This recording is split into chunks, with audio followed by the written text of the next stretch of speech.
Take a break from your busy schedule and join Harold Sala for Guidelines, a 5-minute commentary on living. Immediately before he returned to the Father's presence, Jesus made a promise to his followers. He boldly said, "And remember, I am with you always, day by day, unto the close of the age." The book of Hebrews echoes those words, quoting Jesus as saying, "Never will I leave you, never will I forsake you." You can dismiss this, suggesting that it was a promise intended only for those who were alive in the first century. Some do, thereby washing their hands of the whole issue.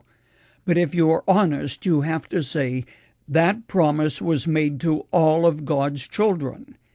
If you do that, however, you may have another troublesome question to wrestle with. If He's there, why don't I feel anything?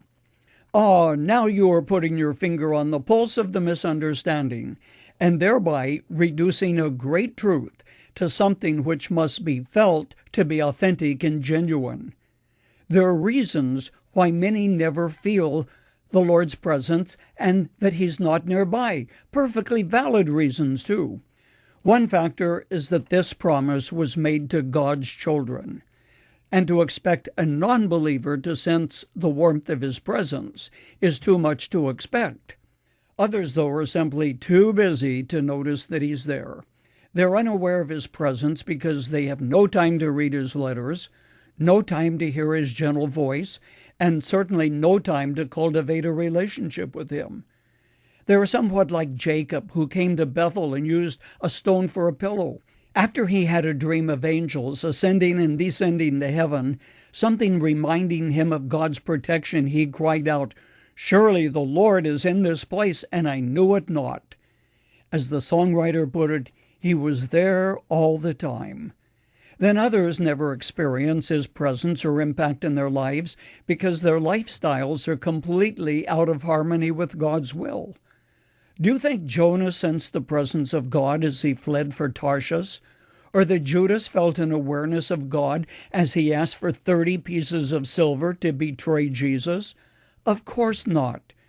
Want to cultivate an awareness of His presence? Then jot down the following guidelines. 1. Practice the presence of Jesus by serving others. Jesus was a servant, and you will never be closer to Him than when you serve as well. 2. Practice the presence of Jesus by developing an attitude of humility. Jesus also gave an example of this as He took off His outer garment, took a basin and towel, and washed the feet of the disciples. Then He said, "I have given you an example that you should do as I have done to you." 3. Practice the presence of Christ through simple obedience.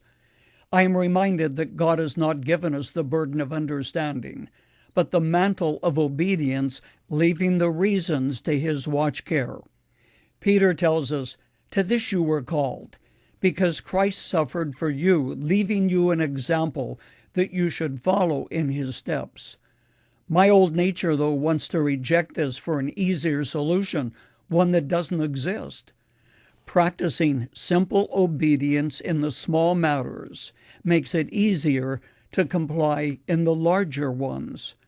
Finally, practice the presence of Jesus through daily communion with the Lord. Have you ever heard the words of the hymn written by C. Austin Miles? "And He walks with me and talks with me and tells me I am His own." His words, "Lo, I am with you always," are still true today.